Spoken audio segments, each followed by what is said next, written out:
Shalawam, shalawam. First off, I want to say all praises to Yahawah, bahasham Yahawashi, bahasham Kwadash. Double honors to our apostles and elders of GMS, and shalom to the elect that's doing the work in sincerity and in truth. This is Nazar Khad, GMS Precepts once again, and pretty much as the title says, we are, yes, we are crazy. All right, and the reason why we're crazy, I'm gonna just get right to the point. The reason why we're crazy is because we came to the realization of our situation. Now, when I say ours, I mean the so-called Negroes, Latinos, and Native Americans, who are we found out that we are the biblical Israelites. We have a promise that's been given to us, going back to our forefather Abraham, and we realize that we are actually not the minority, but we're the majority. The Most High looks just like us. His Son looks just like us. The prophets just look just like us. Okay? And we are in this position because we didn't follow and abide by the law, statutes, commandments that were given to us and only us, not the whole world. We also found out that you got those rats over there in Israel that are portraying to be us, and they have fooled the whole world into believing that they are the real so-called uh, Jews of the Bible. Okay, so all of that is very well. I'll just read it. This is Ecclesiastes 1:17. It says, "And I gave my heart to know wisdom and to know madness and folly. I perceive that this is also vexation of spirit." Verse 18, "For in much wisdom is much grief. For in much wisdom is much grief." Okay, so the more you learn, the more you increase in wisdom, the more you increase in grief.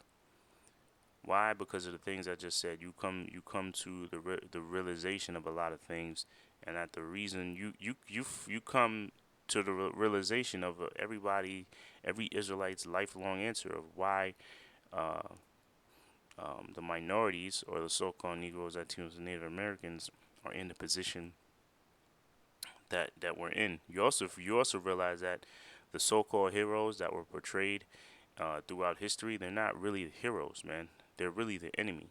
And I mean so-called black leaders and so-called leaders that were brought up. They're really the enemy, man. All right. And the one thing that you turned your mind away from all along was the answer, and that's the Bible. That's the Holy Scriptures. Now, it wasn't your fault. It was because of how it was portrayed and given to us.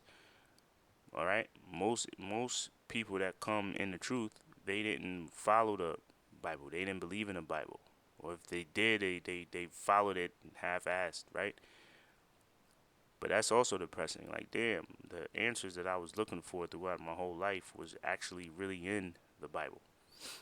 Okay, so that adds to the grief. Much wisdom, I read it again, for in much wisdom is much grief.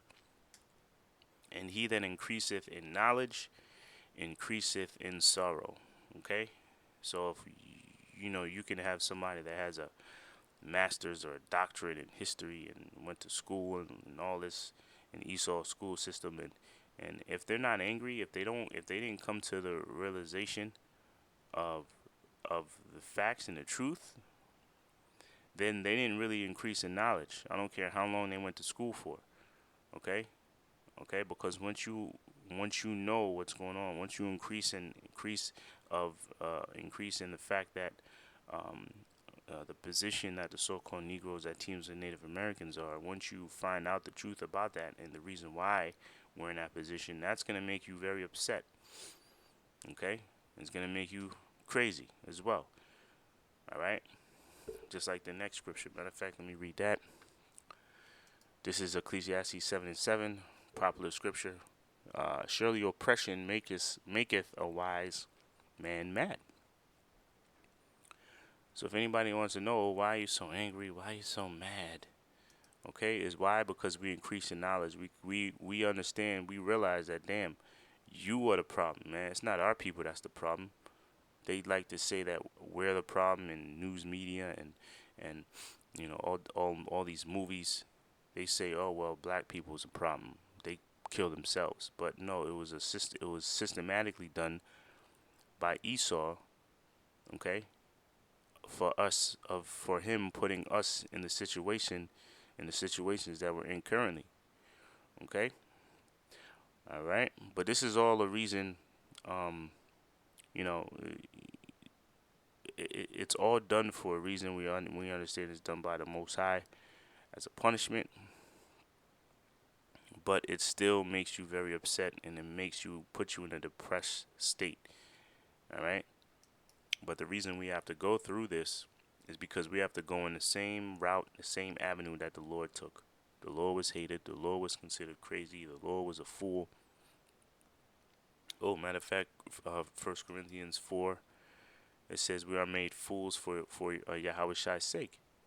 All right. So the fact that we go out there and we preach the gospel, we preach the good news, okay, to people whether they hear or forbear, that's foolish. Okay. All right. But we understand that we are supposed to be made fools. We are supposed to be looked down upon. We are supposed to be hated by our own people. Why? Because, excuse me, we're being put in the same position as the Lord did.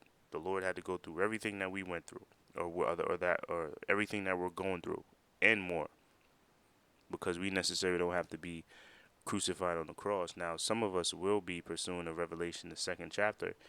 We will be put to death, but that's not all the elect. All right. All right. So that's pretty much it. Real quick video. Yes, we are crazy, but there's a reason for our madness, and they're in the scriptures. I'm speaking about you so-called Negroes, Latinos, and Native Americans. There's a reason why there's a reason for it. All right. Lord willing, you brothers are edified. Until the next show, shalawam.